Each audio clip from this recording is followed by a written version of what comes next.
Welcome back to yes group. मेरा नाम है आमिर और मैं हूं आपका अकाउंटिंग ट्रेनर। आज इस वीडियो में हम देखने वाले हैं अगर हमें टैली ERP9 में जनरल एंट्रीज को पास करना है, इसके लिए आपको पहले लेजर्स क्रिएट करने होंगे। तो कैसे आप लेजर्स को क्रिएट करेंगे और कैसे आप जनरल एंट्रीज को पास करेंगे। यहाँ पे मेरे पास कुछ जनरल एंट्रीज हैं पहले से ही, जैसे कि पहली एंट्री आपके सामने लिखी हुई है। टोटल मिला के पहला, दूसरा, तीसरा, चौथा, पाँचवा एंड छठा, और इसके साथ सातवीं, आठवीं और 9वीं एंड देन फाइनली 10। हमारे पास टोटल 10 एंट्रियाँ हैं। अब इन एंट्रियों को बनाते कैसे हैं, नरेशंस को अगर हमें जनरल एंट्रीज में कन्वर्ट करना है तो इस पे मैं पहले ही एक वीडियो बना चुका हूं। इसके जस्ट पहले वाला वीडियो था जिसमें मैंने आपको यही एंट्रीज टैली प्राइम में पास करना बताया था। उसमें मैंने आपको इन नरेशंस को अगर हमें जनरल एंट्री में कन्वर्ट करना है वो हम कैसे करते हैं वो भी मैं आपको बता चुका हूँ। ये हमारी अकाउंटिंग कंप्लीट कोर्स सीरीज़ है जिस पे बिल्कुल हमने बिगिनर लेवल से, ज़ीरो लेवल से अकाउंटिंग करना स्टार्ट किया था। चलिए, तो जैसा कि मैंने आपसे बताया कि आज का ये जो वीडियो है, आज की ये जो क्लास है, बेसिकली टैली ERP9 पे होने वाली है, जिसमें हम सीखेंगे अगर हमें टैली ERP9 में ये सारे के सारे यहाँ पे जो लिखी हुई हैं आपके सामने जनरल एंट्रीज, इनको पास करना है तो कैसे पास करेंगे। इससे पहले एक चीज़ समझ लेते हैं। यहाँ पर आप देखेंगे मैंने सारी एंट्रीज को एक साथ लिख लिया है। पहली है by computer account 50,000, to cash account 50,000, to furniture account 30,000, by cash account 30,000। तीसरी है आपके पास कंप्यूटर 50,000 बाय में है, to furniture 30,000 and to cash 20,000। ऐसे ऊपर से नीचे तक जितनी भी एंट्रियाँ लिखी हुई हैं, हमें अगर इन्हें टैली ERP9 में या टैली के किसी भी सॉफ्टवेयर में फीड करना हो, पास करना हो, उसके लिए आपको पहले लेजर्स बनाने होते हैं। अब लेजर्स क्या है, सिंपल सी भाषा में आप इतना कह सकते हैं, जितने भी नामों को यहाँ यूज़ किया गया है, जैसे कंप्यूटर है, कैश है, फर्नीचर है, फिर कैश आया है, कंप्यूटर है, फर्नीचर है, इन सारे नामों को आपको एक लिस्ट बना लेनी है, जैसे मैंने यहाँ पे बना रखी है। पहली एंट्री से हमने कंप्यूटर पिक किया और कैश पिक कर लिया। अगली एंट्री में जब हम गए तो फर्नीचर, यहाँ पे एक नया वर्ड आ गया तो मैंने फर्नीचर को पिक किया, लेकिन कैश नहीं लिखा क्योंकि एक बार ही आपको एक लेज़र को बनाना होगा। तो चूँकि हम कैश पहले बना चुकेंगे तो हमें दोबारा नहीं बनाना होगा। ऐसे तीसरी एंट्री से हमने सैलरी पिक किया है, इलेक्ट्रिसिटी बिल पिक किया है, फिर कैश दोबारा नहीं पिक किया चूँकि कैश पहले ही हम बना चुके थे। फिर है आपका वेजेस, तो हमने वेजेस पिक किया है। इसके बाद SBI नीचे आ गया है आपका। ऐसे ही जितने भी यहाँ पे नामों का इस्तेमाल किया गया है उनके हमें लेजर्स बनाने होंगे। एक और जो सबसे इम्पॉर्टेंट चीज़ है, हर एक लेज़र के नाम के साथ उसका अंडर ग्रुप जोड़ा जाता है। जैसे अगर आपने पहले की क्लासेस हमारी ली होंगी तो मैंने आपको बताया था कि कंप्यूटर एक फिक्स एसेट्स है, एक अचल संपत्ति का हिस्सा है, ईजिली मूवेबल नहीं है। ऐसे ही कैश के बारे में मैंने आपको बताया था, करंट एसेट्स है, फिलहाल ये कैश इन हैंड में आएगा। हमारे पास जो भी कैश इस समय पड़ा हुआ है काउंटर पे, तिजोरी में आप कह सकते हैं, उसे हम कैश इन हैंड कहते हैं। ऐसे ही फर्नीचर हमारा फिक्स एसेट्स है। व्हीकल, अगर हम यहाँ पे बात करेंगे मशीन की, तो ये भी फिक्स एसेट्स है। वेजेस डायरेक्ट एक्सपेंस है, इलेक्ट्रिसिटी बिल इनडायरेक्ट एक्सपेंस है। इस पे मैं बहुत डिटेल में वीडियो बना चुका हूँ जिसमें मैं आपको इनकी छटनी करना बता चुका हूँ। ओवरऑल अगर हम बात करते हैं ग्रुप्स की, जो आपको यहाँ पे दिखाई दे रहे हैं, ये होते हैं 28 ग्रुप्स में से 15 होते हैं प्राइमरी और 13 होते हैं सेकेंडरी। अब प्राइमरी और सेकेंडरी में क्या अंतर है, ये एक डिटेल में टॉपिक बनाया जाएगा वीडियो, जिसमें मैं आपको प्राइमरी ग्रुप्स और सेकेंडरी ग्रुप्स में क्या अंतर है उस पर बात करेंगे। चलिए, अब हमें इन एंट्रीज को पास करना है टैली ERP9 में, तो कैसे पास करेंगे। उसके लिए सबसे पहले आपको ये लेजर्स बनाने होंगे। तो लेजर्स बनाने के लिए आपको क्या करना है, मैंने अपना टैली ERP9 सॉफ्टवेयर ओपन कर लिया है और मैंने कंपनी भी बना ली है। इससे पहले के वीडियो में मैंने आपको टैली ERP9 में कंपनी क्रिएट करना, कंपनी को शट करना, कंपनी को डिलीट करना, कंपनी में सिक्योरिटी पासवर्ड लगाना और साथ ही साथ कंपनी में अगर आपको टैली वॉल पासवर्ड लगाना है वो कैसे लगाते हैं, ये सारा कुछ मैं आपको बता चुका हूँ। बेसिकली कंपनी हमारी क्रिएटेड है, अब हमें इस पर काम करना है। तो काम करने के लिए आप यहाँ गेटवे ऑफ टैली को थोड़ा सा समझेंगे। गेटवे ऑफ टैली में देखेंगे तो आपको ऊपर का हिस्सा मास्टर्स का दिखाई दे रहा है एंड दूसरा है ट्रांजैक्शंस का। अब यहाँ पे अकाउंट्स इन्फो में जब जाएंगे, आप इंटर प्रेस करेंगे तो आप यहाँ पे ग्रुप और लेजर देखेंगे। ग्रुप मैंने आपको पहले ही बताया है कि टोटल 28 होते हैं बने बनाए। आपको फिलहाल ग्रुप्स के कुछ नहीं करना है, आपको लेजर्स बनाने हैं। तो क्या करेंगे, मैं आपको दोबारा रिकॉल करता हूँ। इसके लिए आपको पहले गेटवे ऑफ टैली, ध्यान रखिए सबसे पहले तो आपको कंपनी बनानी होगी। तो पहले कंपनी बनाए, इसके बाद आप गेटवे ऑफ टैली पे आते हुए आप अकाउंट्स इन्फो पे जाए एंड देन यहाँ से आपको लेजर्स पे जाना है। अब लेज़र्स पे जाने के बाद ऊपर देखेंगे सिंगल लेज़र। अगर आपको एक एक करके लेज़र बनाने हैं तो आप ऊपर बनाइए, और एक साथ आपको कई सारे लेज़र्स बनाने हैं तो आप मल्टी लेज़र्स पे जा सकते हैं। मैं आपको दोनों करके दिखाऊंगा। पहले मैं एक सिंगल लेज़र क्रिएट करता हूं, तो उसके लिए मैं क्रिएट पे आऊँगा और एंटर प्रेस करूँगा। एंटर प्रेस करने के बाद हमारा सबसे पहले लेज़र का नाम था कंप्यूटर, तो मैं यहाँ पर कंप्यूटर ही टाइप करूँगा, एंटर प्रेस करूँगा। अंडर ग्रुप क्या था? फिक्स्ड एसेट्स था, तो मैं F प्रेस करूँगा और यहाँ से एंटर प्रेस करूँगा। इसके बाद आपको यहाँ से आगे बढ़ना है, आगे आना है। हमारा कंप्यूटर क्या होता है, गुड्स है या सर्विस है, तो फिलहाल गुड्स में रखते हैं, कंट्रोल लेकर के सेव कराते हैं। ऐसे आप एक सिंगल लेज़र बनाते हैं। अगर आपको मल्टी लेज़र्स बनाने हैं तो यहाँ से मैं स्केप करके बाहर आऊँगा। इसके बाद नीचे मल्टी लेज़र्स पे जाऊँगा, एंटर प्रेस करूँगा। अब ये आपके सामने कुछ इस तरीके से ओपन हो गया है। आपको यहाँ पे ऑल आइटम्स पे एंटर करना है। इसके बाद आपका दूसरा था फर्नीचर, तो आप यहाँ से फर्नीचर बनाएंगे, एंटर प्रेस करेंगे। अंडर ग्रुप क्या होता है फर्नीचर का, तो F दबाइए, फिक्स एसेट्स, और यहाँ से एंटर करके आगे बढ़ जाइए। ठीक है। इसके बाद अगला जो था आपका, मान लीजिए मैं अभी एग्जांपल के तौर पर ऐसे ही बना रहा हूँ, बाद में हम चेक कर लेंगे। सैलरी था, इनडायरेक्ट एक्सपेंस था, तो मैं यहाँ से इनडायरेक्ट एक्सपेंसेस सिलेक्ट करूँगा, फिर एंटर प्रेस करूँगा। अगला मान लीजिए आपका था इलेक्ट्रिसिटी बिल, तो मैं यहाँ से इलेक्ट्रिसिटी बिल एंटर प्रेस करूंगा। ये भी हमारा इनडायरेक्ट एक्सपेंस है, तो आई प्रेस करूंगा और यहाँ से हम लेंगे इनडायरेक्ट एक्सपेंस। ठीक है, एंटर प्रेस करेंगे। इसके बाद मान लीजिए आपका SBI है, तो मैं एंटर प्रेस करूंगा। B बैंक अकाउंट है हमारा SBI, एंटर प्रेस करूंगा। इसके बाद आपका BOI था, bank of India, enter press करूंगा। बैंक अकाउंट ही है, तो बैंक अकाउंट के लिए फिर मैं B प्रेस करूंगा। यहाँ पे कुछ एरर हो गया है एंड आई फील कि हमें इनको ठीक करना पड़ेगा। थोड़ा सा मेरा कीबोर्ड इशू करता है, कई बार मैं किसी बटन को प्रेस करता हूं तो बार बार उसको प्रेस करता रहता है। चलिए, हो गया। इसके बाद अगला हमारा HDFC था, तो मैं यहाँ से HDFC टाइप करूँगा, एंटर प्रेस करूँगा। बैंक अकाउंट ही है हमारा। इसके बाद हमारा अगला था वेजेस, तो मैं यहाँ पे वेजेस बना लेता हूँ। वेजेस हमारा डायरेक्ट एक्सपेंस में आता है। ये मैं आपको पहले ही बता चुका हूँ, समझा चुका हूँ कि भाई डायरेक्ट एक्सपेंस और इनडायरेक्ट एक्सपेंसेस में क्या अंतर है। अब एक बार हम और चेक कर लेते हैं, कुछ रह तो नहीं गया हमारा। हमने इलेक्ट्रिसिटी बिल बना लिया है, फर्नीचर बना लिया है, मशीन रह गया है हमारा, HDFC बना लिया है, BOI बना लिया, SBI बना लिया, ट्रांसपोर्ट चार्ज दो बचे हैं, मशीन और ट्रांसपोर्ट चार्ज। चलिए पहले हम मशीन बनाते हैं, तो मशीन एंटर प्रेस करेंगे। इसके बाद हमारा फिक्स एसेट्स है, तो मैं फिक्स एसेट्स कर लूँगा, और लास्ट में बचा है आपका ट्रांसपोर्ट चार्ज,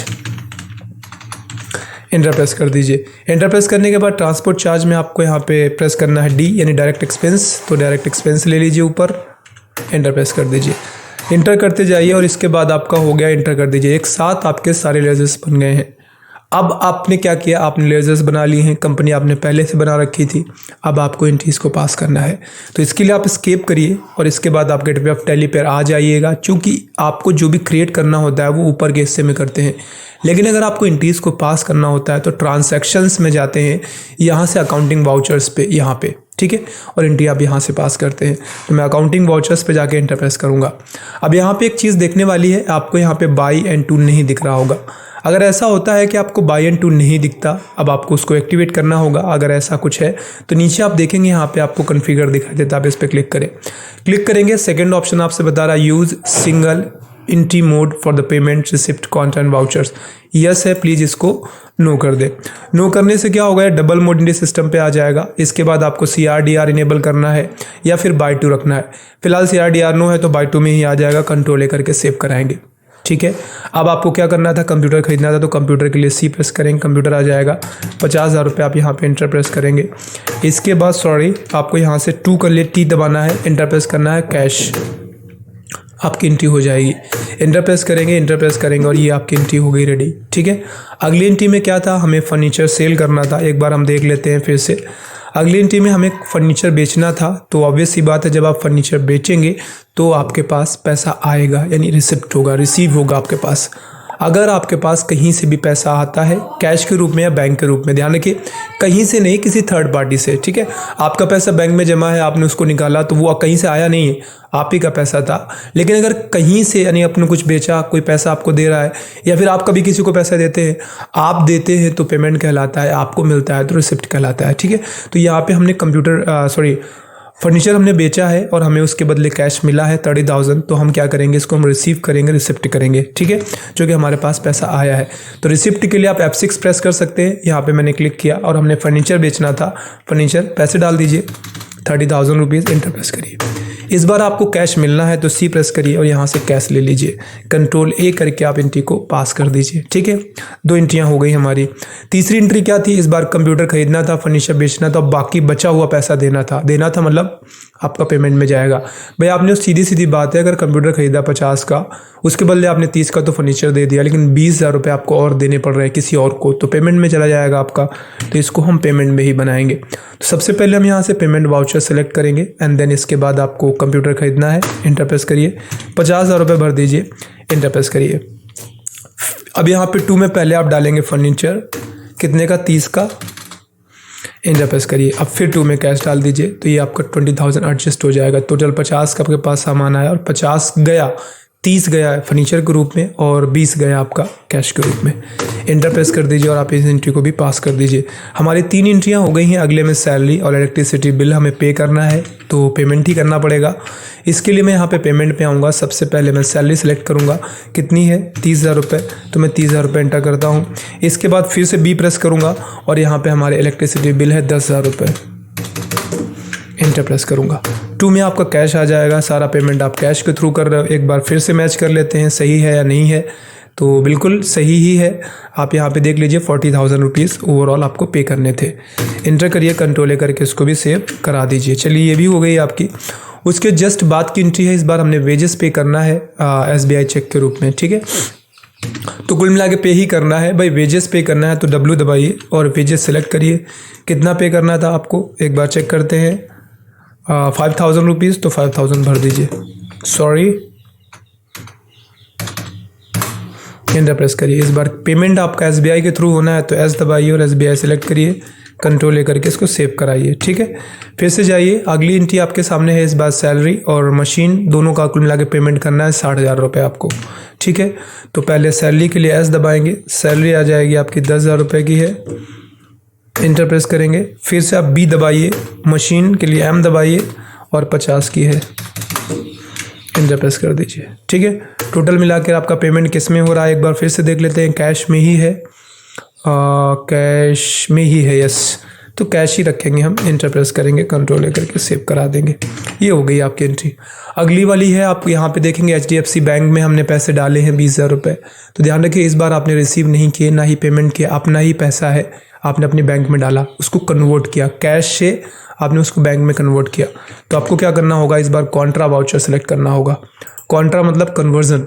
ठीक है, तो जब आप बैंक में पैसा डालेंगे तो ऑब्वियस सी बात है कैश घटेगा। कितना घटा है, 20,000, एंटर प्रेस करिए।